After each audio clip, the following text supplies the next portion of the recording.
in the restaurant world, from your experience, who's number one? And I don't want the politically correct answer. I'm really curious to know who is the most important thing to put your money behind. So one of the things you'll hear me talk a lot about on Valuetainment is restaurants. You know, I love food. All over the world I go, I love my food. And we got a lot of comments and people said, Pat, since you love these restaurants and you're so either critical or in love with the menus and the way they give you service, we got to get deeper into it because you don't actually own restaurants. Why don't we talk to somebody who actually knows what they're talking about? So that's exactly what we're going to do. So we found Curtis Stone, who was on Celebrity Apprentice with our current president, but at that time he wasn't a president. You were on Top Chef 1, all that other stuff.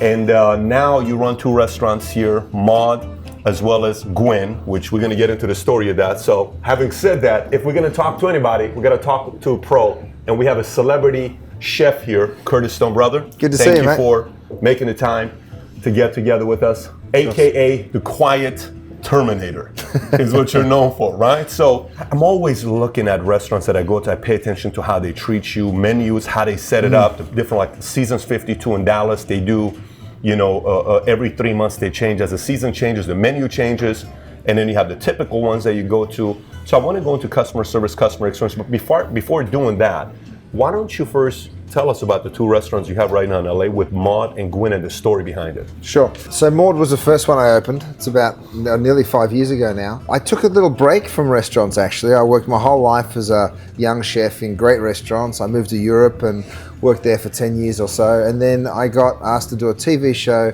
and then I wrote a book, and then another TV show, and it just got too crazy to do restaurants and that as well. So I took 5 years off, and I missed it. You know, restaurants are scrappy professions, you know, like to run a restaurant is a really difficult, I bet. It's a difficult job, and it's also very hard to stay afloat. It's hard to make money. It's hard to break even in the restaurant world. But there was something I loved about it and something I craved it, you know, just as a part of my life.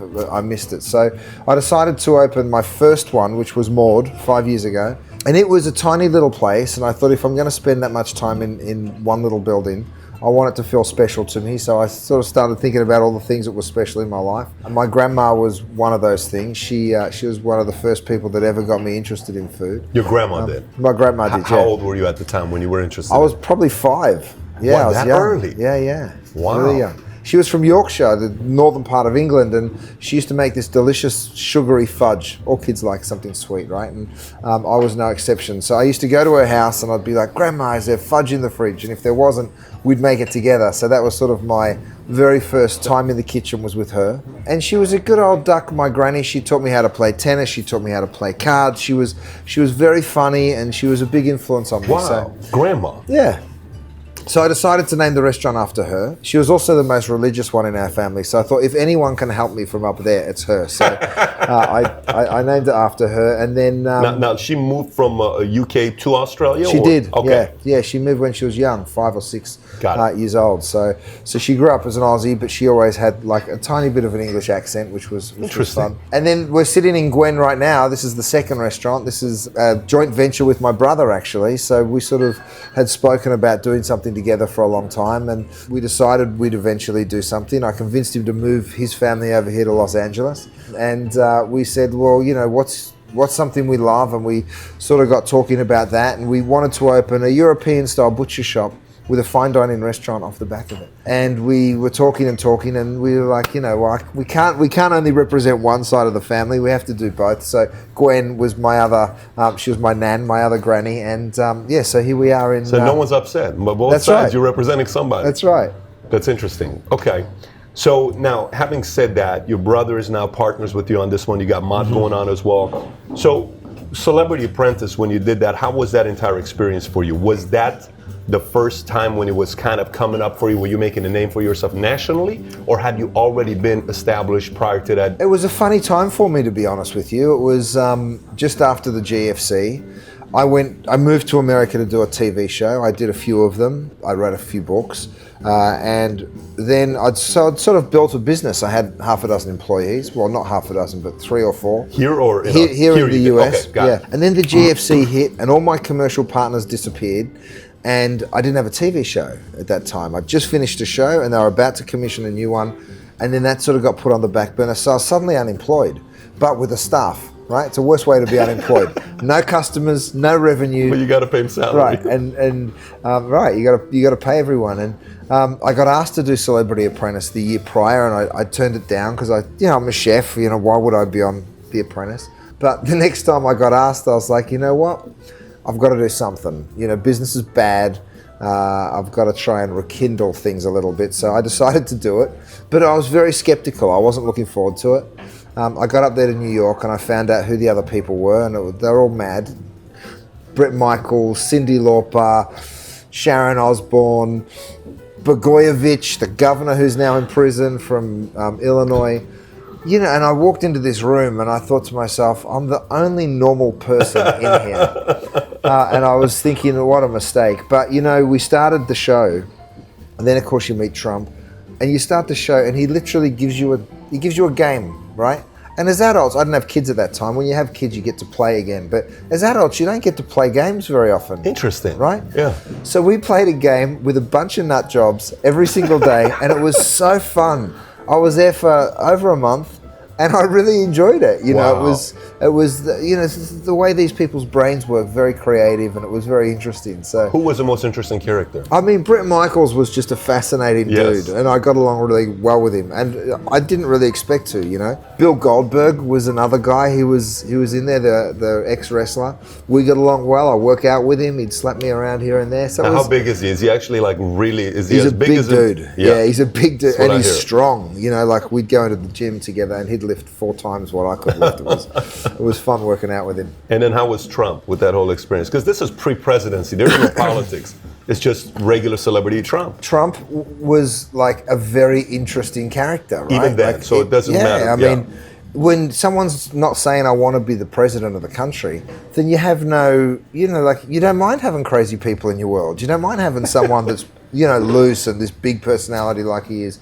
So I enjoyed him while I was on the show. I don't know if he should have put his hand up to become the president of the country, but hey, he did. But, while on the show, I didn't have a lot to do with him, to be honest, but he likes things done his way, and he's got opinions on stuff. But yeah, it was a fascinating experience. I can see him being a control guy. Like everything's got to be under control the way he wants it. Okay. When you start a restaurant, you've done 2 of them, and one of the things I like about where you're at, you've had experience. You said in Europe, you worked there for 5 years. I think some number you said where you served it. So the 10. customers in Europe are different than the customers in America, than the customers in Australia. Some of the culture is different. The treatment I get in South America, or if I go to Colombia, or if I go to Middle East, Qatar, or Dubai, I'm going to get different than I do in US or Europe for whatever reason. Right. There's a different approach to it.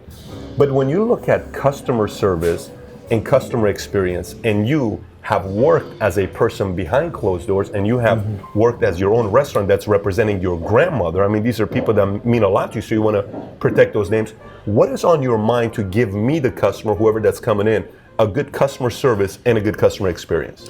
The thing I say to everyone is, when you open the doors to your restaurant, you're really opening up an extension of your home and inviting people in. So you have to treat them like they're coming into your home, because in a way they are, and in a way you get to know your team members so well. You really do become a family. We sit down every day and we eat dinner together. We call it family meal. Really? Yeah. Every day? Every day. Well, they're here all day. The cooks get here in the morning, and they're here until midnight. The least we can do is cook them dinner. And we eat just before the guests arrive. So we eat at like 4 o'clock. They'll be downstairs now, probably having their dinner before, because we then cook until midnight, right? So it's, but when you open your doors, you really need to greet people the same way that you would greet them in your home. And so it wouldn't be stiff, it wouldn't be awkward, it wouldn't be like, good evening, it wouldn't be unnatural. You'd welcome them, right? And then as they come in, you try and imagine that they're your friends, and you take care of them in the best way that you can. Where it gets tricky is guests come in and they all want something different. Some people want you to talk to them a lot and entertain them a little bit and tell them the story of the dishes. And other people really want to be left alone so they can enjoy the company of their companions. So sometimes it's romance happening, sometimes it's a business meeting. So you then have to be a good reader of someone, right? You need to be able to quickly tap into what these customers want and then to be able to try and communicate that to the rest of your team so that we're all on the same page. Interesting. And sometimes you get it wrong. Most of the time, hopefully we get it right, but occasionally you'll read someone and you'll think, okay, they want us to leave them alone. They don't want us to interrupt them all night long. But then, you'll read a Yelp review, or occasionally you'll get an email that sort of says, we didn't get the same service that we were seeing other tables get. So once in a while you get it wrong. But I think for the most part, if you're good at your job, you can get it pretty right. So the 4 o'clock dinner that you guys do, what are you talking about? Are you talking about the day? Or are you talking to them? Or are you talking about preparation? Are you talking about mindset? Are you reminding about what we stand for? It's just relationship thing. What is that about?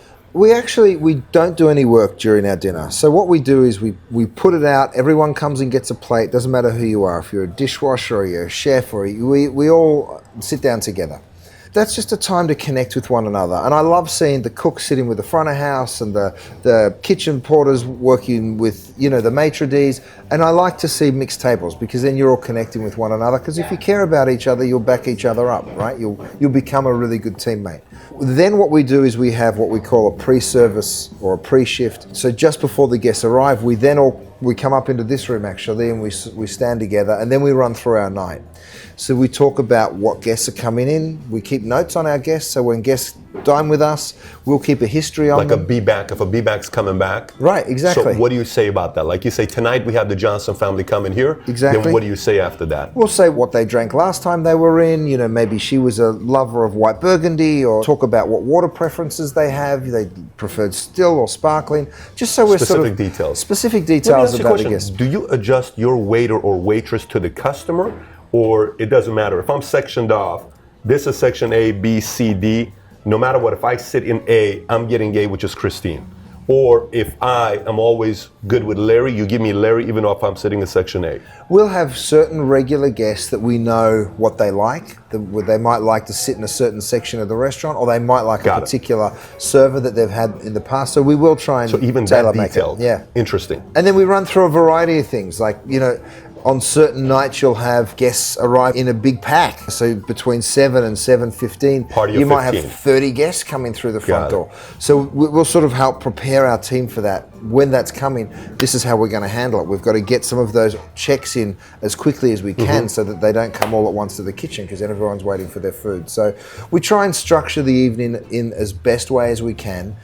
You always get caught out. You've got to be ready, because sometimes you'll plan it out, you'll stagger the night so everyone's arriving at different times, and then the first 10 guests all arrive late, and the 10 guests after the 10 guests in the middle arrive early, and suddenly you've got 30 people through the door again. So, there's ways that you can try and mitigate that. Because if you do the math, it's quite a difficult task, right?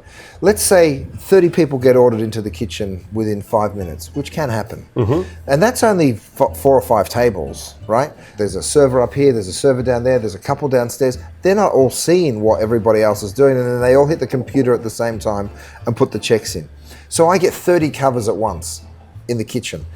If it takes me 30 seconds per plate, and it doesn't, it takes me longer, but if it took me, that means that the last person waits 15 minutes for his starter, for his appetizer. Wow. It's too long. Yep. Right? So we've got to somehow figure out how those checks come into the kitchen, how quickly we can move. How do you do that? What is the secret behind that, the secret sauce? It's communication. It's no different than playing a sport, and I say this to everyone all the time.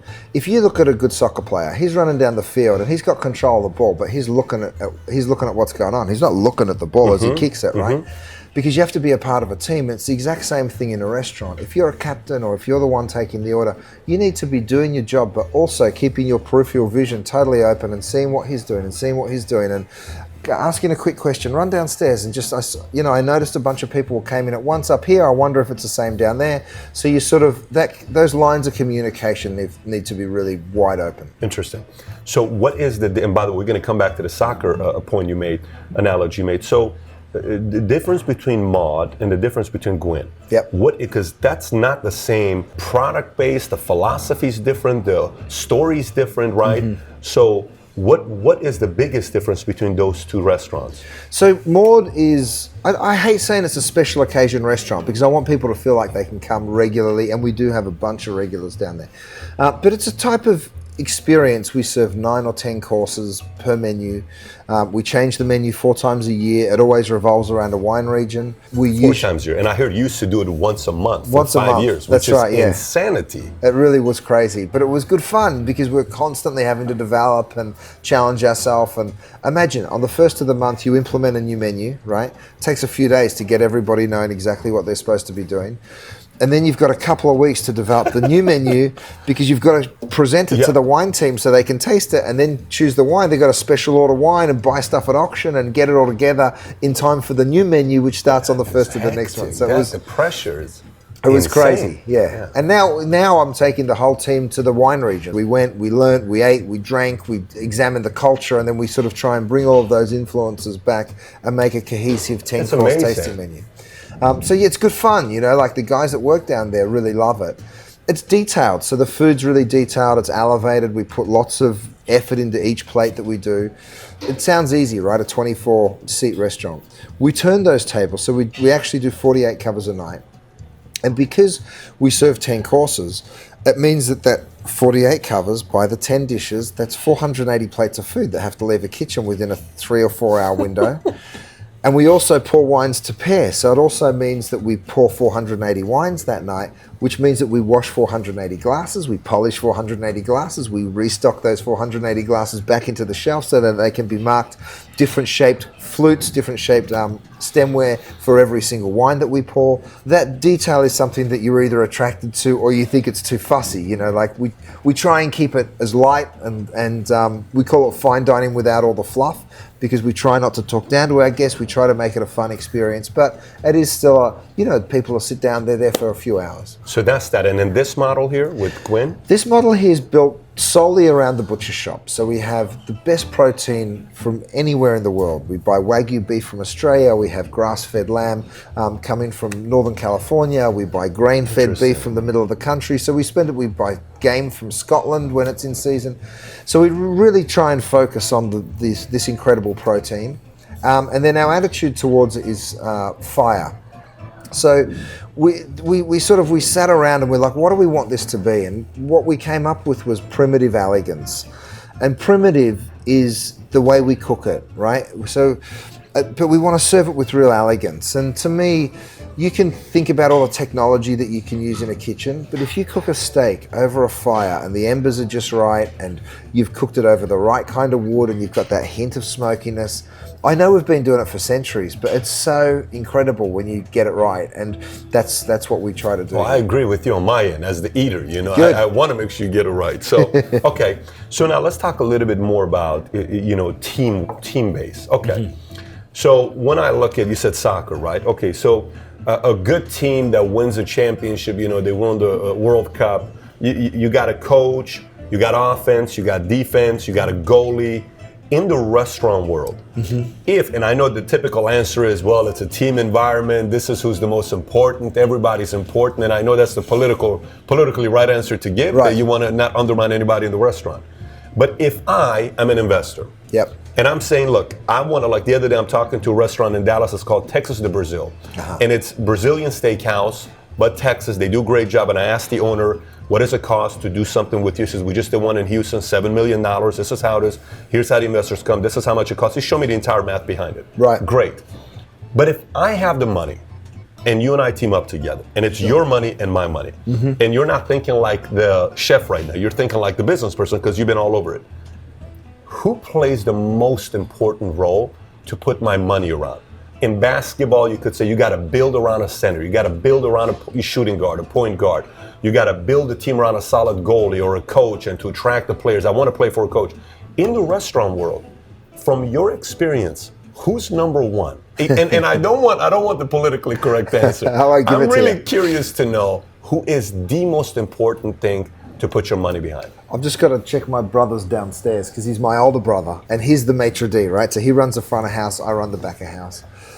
Look, in my humble opinion, and it's not because I'm a chef, but it's because I've been in the industry for as long as I've been in it, the chef is the most important person. Because at the end of the day, the service is super important. And the answer to the question is there's a variety of ways to do it. But in my opinion, if the chef doesn't really believe in what he's doing, then the food won't taste great. And do you go out for dinner for service or do you go out for dinner for food? The answer's both, right? But you will go somewhere where the food's incredible, even if the service isn't great. But if the food's horrible and the service is amazing, you won't go because you're like, well, I love you guys and I like being here and the atmosphere, the ambiance, it's all right, but the food's disgusting. You're not going to keep coming back. I also come from a culture of chef-driven restaurants where the chef is always the center of the restaurant. And if the chef suddenly isn't that person, if the chef's just an employee, I've only ever worked for an owner-operator, and I'm one myself, and I often talk about Australian rules football because we have, the old school of Aussie rules, AFL, the coach played. He was a captain coach and he was a playing coach, right? So it's an interesting thing because, you don't see it very often. I love it because tonight I'll be down there and I won't be wandering around the dining room. I'll be on a section, which in some ways I'm sure the guests would rather I came and touched each table and spoke to everyone and took some photos and signed some cookbooks and whatever. But I would rather them see me behind the grill sweating my ass off and working really hard because I know what it does for my team. My team, I always say, your job's only as good as how you can describe it to your mate while you're in the pub having a beer. All right. And if my team are in the pub having a beer with a friend of theirs and they're like, what's it like working for Curtis? And they're like, you know what? He's in the kitchen. He works a section. He's faster than anyone else. He's clean. He's this, he's that. The person opposite them is like, are you kidding me? He's in the kitchen? To me, that's really important. Very interesting point you're making there. Of course, it means that you can't have 10 restaurants because otherwise you're screwed. That's what I'm thinking, especially I'm thinking about the two different types of restaurant. It's almost like you having two different philosophies. Like you have to be able to go in and treat that one in a little bit different way than this, yet it's the same thing. I run an insurance company. Yep. And we have 5,500 insurance agents in 49 states, and we sell life insurance, annuities, and retirement products. We started off with one office in Northridge. Now we're in nationwide in 49 states. My processing, initially when I was growing from being a sales guy to a sales manager to a business owner to a CEO, was who is number one? Is the customer number one or is the agent number one? We agreed that for us, the agent who sells insurance policies late at night, at midnight, like you're cooking till midnight, just chef, your priority. So I'm in agreement with chef being number one. Then number two for me, it comes to the clients, then it becomes partners and all that other stuff. If number one is the chef, who's two, who's three in your world? I think the interesting thing about a team is because when I analyze my philosophy a little deeper, right, is it really for me? Am I so good that I'm so important to the restaurant? And I don't think the answer is yes. I think the answer is if I behave like that, then my chef de cuisine will behave like that, or my executive chef down at Maude will behave like that, which means their sous chef will also behave like that. And then you build that culture. So to me, the culture is the most important thing. Is it built around a person or is it something unto Fair itself? Enough. Interesting. So the environment and the culture. The environment and the culture is so important because we have another saying in our business that together we're limitless. But if we're not together, we don't get the result. You need teamwork. Right? You need that teamwork, Yep. and it's like a chain. As soon as there's a link broken, you're finished. The customer in the restaurant business is absolutely always right in their own mind, but we have to make sure that we do what we can for it because the system of the restaurant doesn't always agree with that. Right? You come in for dinner tonight, and you're like, I want my steak well done, please. I don't want to cook your steak well done because I know it's going to dry your steak out. It's not going to be the best eating experience. But how do I tell you I can't do that? Because then you say, but that's how I like it. And then I have to say through a server or a captain or a waiter, whoever it is, they have to say to you, we disagree with you. Or we're just not prepared to do it. You actually would say that? We do. Really? We do, yeah, we do. So how do you say it to me? Like if I say, chef's preference, our chef's preference is medium rare. I say I like it well done. Right. So what would your waiter say to me? We say, look, the way we like to cook the steak, because we buy it from a certain farm, it's been served a certain thing, it's been, it's this kind of breed, it's this kind of feed, it's been aged for a certain amount of time. We dry age our beef as well, which means that it's not as juicy, but it has way more flavor. which again is another choice that you make. So we sort of explain a little bit about the steak, and we say chef really likes to cook the steak medium rare because that's the best eating quality. 9 times out of 10, people go on that journey, but if someone's like, I don't want it that way, we'll then suggest something else. If you like that kind of steak, what we do really well, what we can do really well for you is this. So you may make me a recommendation on a different route. That's right. To get so you're not disagreeing. You're maybe saying you may want to consider doing this instead of this. That's right. That's fair enough. Yeah, that's fine. I mean, obviously you can't please everybody. You can't, and that's the thing. And like I said before, everybody wants something a little bit differently, right? Like some people love a boisterous, loud restaurant and a really friendly waiter, and other people don't want that. They want it to be quiet and romantic, and they also want the waiter to be, they want their water filled up, but they don't want to see the guy pour it, and that's okay. Like everybody's entitled to their own opinion, and we've so many sensitivities. We've got to dance that dance. Yeah. So Mario would tell you, if I go to a restaurant, I am extremely sensitive, and I pay attention to so many details. So if I go to a cheesecake, and I'm going there because my kids want to go for a cheesecake, my expectation of service is zero. Just the food, boom, gone. $80 for 4 people, I'm good to go, right? Sure. But if I'm going to a legit restaurant, I have high expectations, right? And that's how I am. And I think some of the customers may be that, if I'm coming with money, I'm a successful guy, I make a lot of money, I'm not coming here for you not to. So is the expectation that high always? It has to be. It has to be. It has to be for us. Now, whether everybody wants it or even understands it or appreciates it, doesn't matter.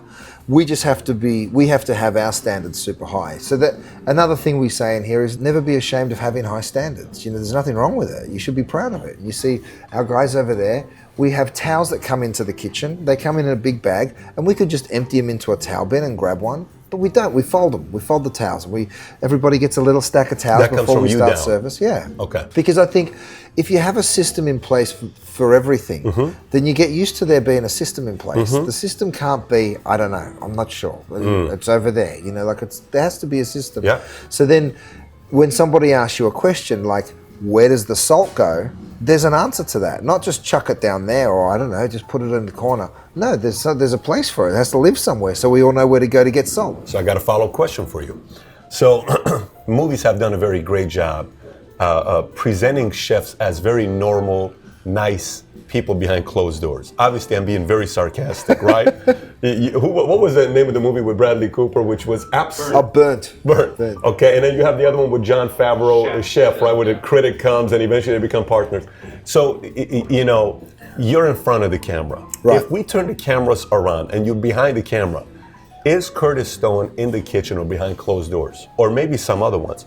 Is there an element of craziness behind the creativity of a chef? Oh, there has to be. Okay. Yeah, if there's not, you're not good at your job. I'm with you. Yeah. I'm agreeing with you. So by the way, in a crazy way, I want to believe there is. Yeah. You know what I'm saying? I want to believe there is. I want to believe that the guy running the show behind the whole thing is such a perfectionist, high expectation that delivers a great product for me. But you're saying, yes, there is. Yeah, no, there is. I mean, I worked for a guy named Marco Pierre White. That's who Gordon Ramsay spent a lot of time with as a young chef. And Marco was probably, he's famous for being the most intense, one of the craziest, the loudest. He just drove and drove and drove. And, people would tell stories about Marco and they'd be like, how could he do that? Or, were you there when all this stuff went on? And I was like, I loved it. I thrived in it because to me, that passion and that energy was exactly, that's why I went. You don't go to play for Manchester United and they don't say, excuse me, do you mind? Would you do 5 push-ups for me, please? They're like, get down and do that.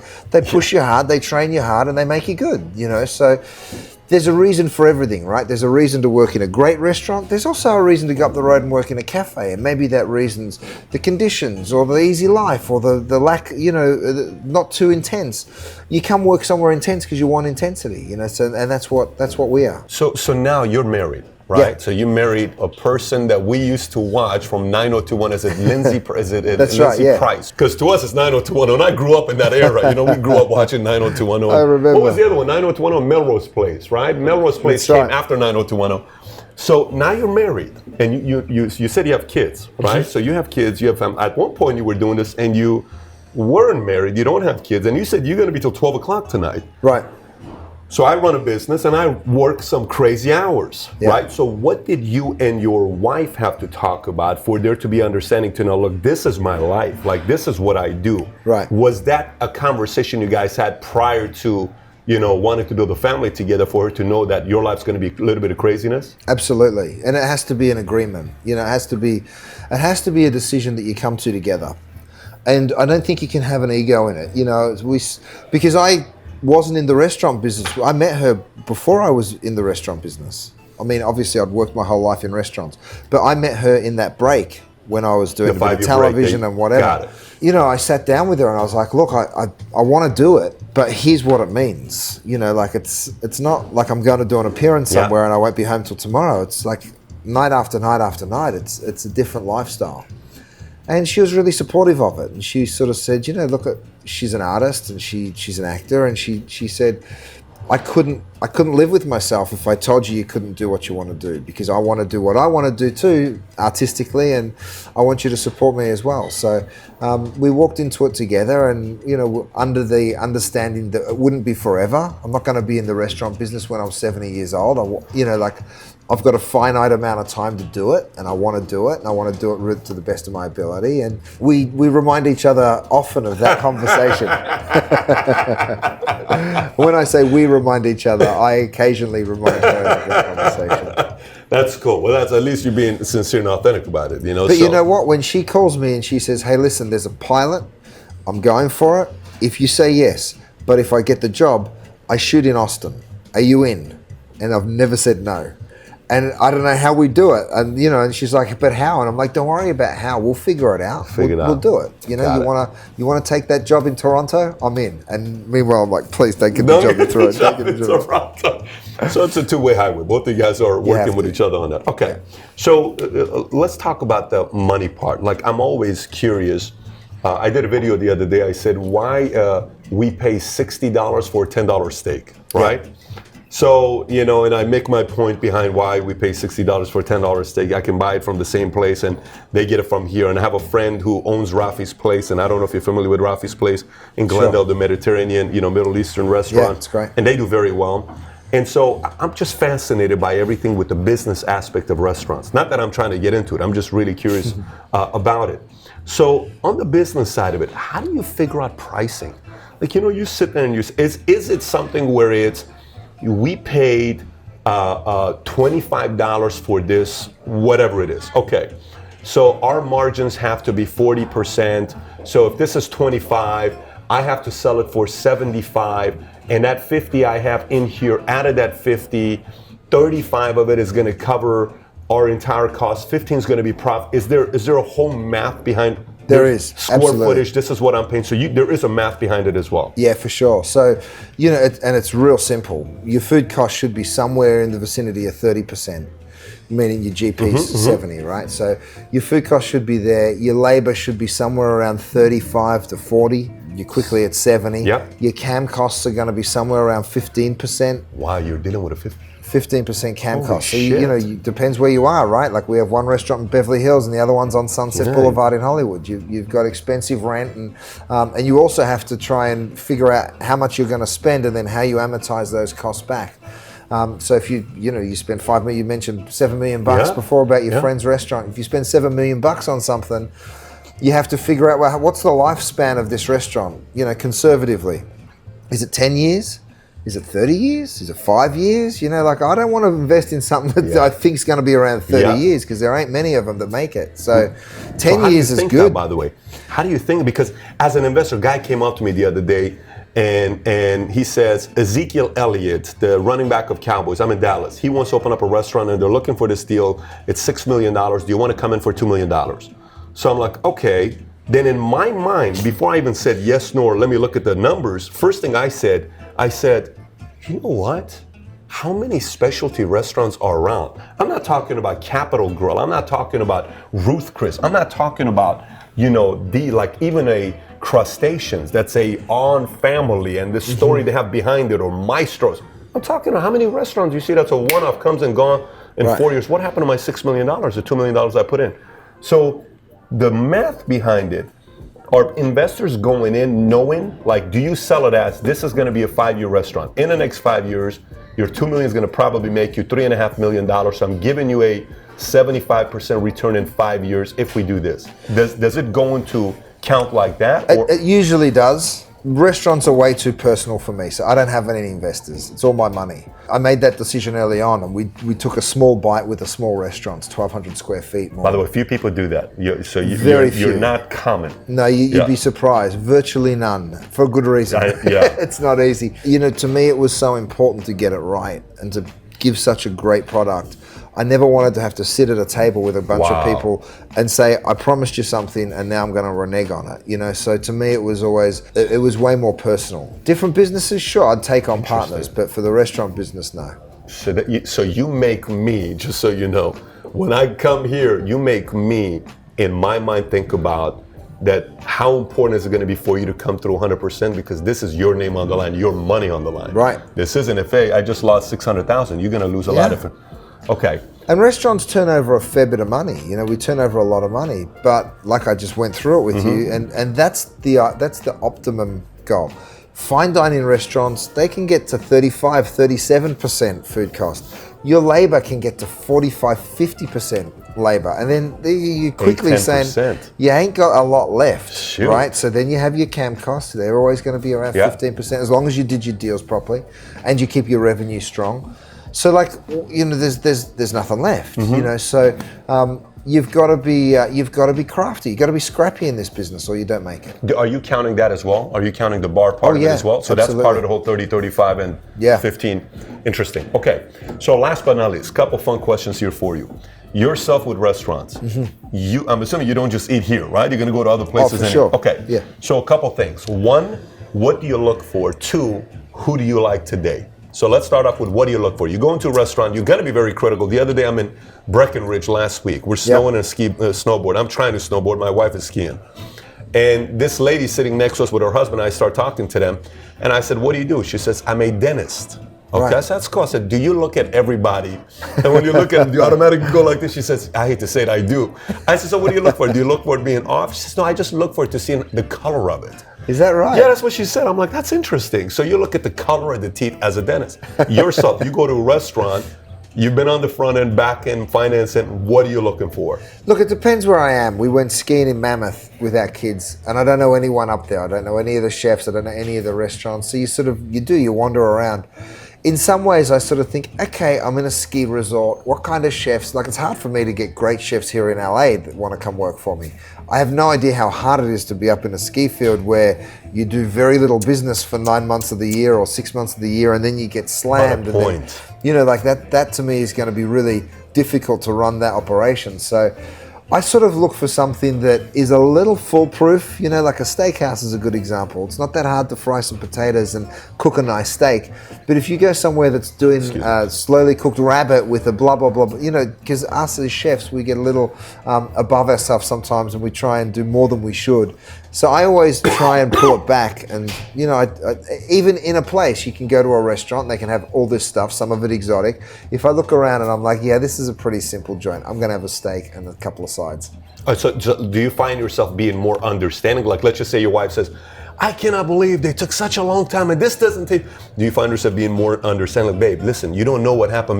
Or are you more critical? Because so where do you find yourself being? No, I'm pretty easygoing. Okay. Yeah, got like it. I understand the business. So I'm like, you know, someone asked me, your table's not quite ready. It's going to be 10 minutes. I'm like, sweet, we'll get a drink at the bar. Wow. So you're more understanding than you are on the opposite side. For sure. That's amazing because Armand from Rafi's place is the same way. Yeah. And he over tips always. He never tips 20%.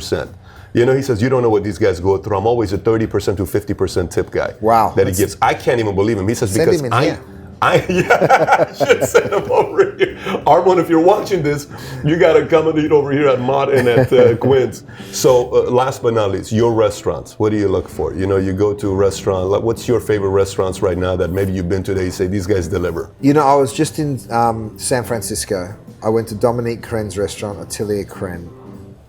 I've got to say, I think it's the best restaurant in the country. She's Really? such a talented chef. Beautiful food, very feminine. The way she plates is amazing. Everything tasted fantastic. I was really blown away. There's experimental chefs like Grant Atchett's in Chicago that just blow my mind with their creativity. Daniel Hume from 11 Madison Park. You know, again, they're all chef-driven restaurants. They're chefs that have toiled away in the kitchen for most of their life, and they love it. Their craft is to turn ingredients into something that just tastes fantastic. So do you trust the Michelins? Like, do you go and I do. You do trust Michelin? I think it's a very, very well put together guide. It has real credibility in the way that they inspect the restaurants. So if the Michelin guide's looking at something that's in contention for 2 or 3 stars, they'll visit it 5 times over a 12-month period by different inspectors. They'll all write a paper on it, and then at the end of the year they sit around, the inspectors sit around, they read the papers, and they talk about how it should be rated. To me, that's very fair. You know, if you're totally determined, your fate's totally determined by one critic, that critic might have a little thing about this or that he likes or dislikes, or she likes or dislikes. So, and through my experience of traveling the world and eating in different restaurants, usually if it has a Michelin star, it's good. If it has 2 Michelin stars, it's really good. So you trust it. That's good to know that you, even in your world, you're banking on that as well. And what project are you working on right now? If people want to see what project you're on, you know, what shows you're working on, what next things that are coming up, what are some things you're working on right now? I've got a show called Top Chef Junior, which is the Top Chef, of course, that we all know and love from Bravo. We've done a new one for Universal Kids, so that's there on Universal Kids. I've got a line of kitchenware that we developed, you know, great pots and pans and, you know, interesting stuff that make your life a bit easier in the kitchen. What's it called? It's called Durapan is the name of the cookware, and then the Curtis Stone line is the rest of it. And we sell that at HSN, so you can go and check out the whole assortment there. Nice. Very cool. Well, brother, appreciate you letting us come here hanging out with you, mate. Getting an experience on the behind You got to stick around now and have dinner. I would love to. I came earlier. I said, I want to try the food before I talk to Curtis. And I talked to your hostess. I said, listen, can I order from the dinner menu? He says, no, sir, we can't do that. I'm like, come on. I'm looking at the meat. I said, give me that bone and ribeye right there. I was in love with it, right? I said, I'll come back and do it another time. I'll respect the restaurant. And, I'm sorry. Maybe another time. It takes us a couple of hours to light the fires. That's exactly why I said I'm not even going to push it. I said I'm coming back because I want to go to Maude, because she was telling me about how Maude is set up. I'm really curious about that and this. So I'm giving you a commitment. I'm in LA all the time. I'm gonna come back and I'll let you know I'm in town. Hopefully, I'll get a chance to come by and say hello again, brother. Appreciate you. Thank you. Yes.